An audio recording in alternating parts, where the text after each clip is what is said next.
Tout à fait. Autre chose à présent, le rattachement au ministère de la FPMA, du secrétariat général à l'enseignement technique et professionnel, continue à alimenter le débat. La récente décision du Premier ministre après la commission mixte n'a pas trouvé satisfaction chez certains parents. En tout cas, c'est ce qui peut se faire comprendre de la démarche de l'ANAPECO. Cette association nationale des parents d'élèves et étudiants du Congo a saisi la Cour constitutionnelle pour demander l'annulation de la décision du 2 janvier de Bruno Tshibala.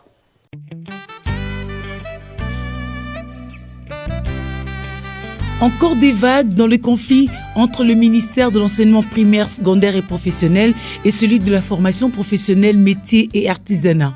Le rattachement du secrétariat général à l'enseignement technique et professionnel alimente les débats.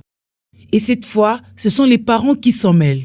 L'Association nationale des parents d'élèves et étudiants du Congo, en tant que partenaire éducatif, a décidé de traduire en justice les autorités à la base du désordre constaté dans les établissements scolaires. L'ANAPECO a saisi la Cour constitutionnelle pour obtenir l'annulation de la lettre du Premier ministre du 2 janvier 2018 attribuant l'enseignement technique et professionnel au ministère de la formation professionnelle, métier et artisanat. L'ANAPECO attend aussi de la Cour constitutionnelle l'interprétation des attributions des ministères de l'EPSP et de la FPMA au regard de l'ordonnance présidentielle de juillet 2017 fixant les attributions des ministères. Cette même représentation des parents a saisi le Conseil d'État pour obtenir l'annulation des arrêtés sur les structures organiques du secrétariat général à l'enseignement et formation technique, professionnelle, métier et artisanat, ainsi que l'inspection générale à l'enseignement et formation technique, professionnelle, métier et artisanat. Nous les parents, nous avons salué l'avènement de ce ministère. Pour nous, c'était une solution pour nos enfants qui n'ont pas pu terminer le cycle classique.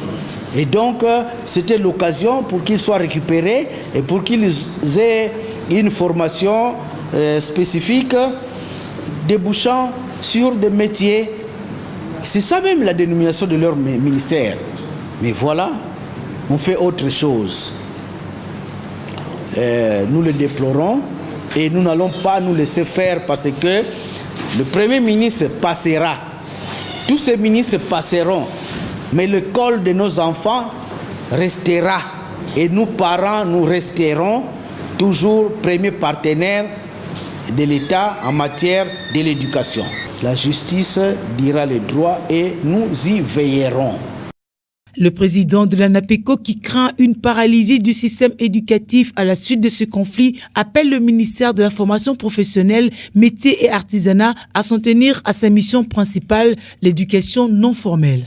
La même ANAPECO dénonce par ailleurs le projet de création d'une inspection bis, d'un CECOPE bis, avec pour finalité l'organisation de l'examen d'État par 2 ministères, la délivrance du diplôme d'État par 2 ministères, ce qui est inacceptable aux yeux des parents qui veulent préserver l'avenir de leurs enfants par un enseignement de qualité.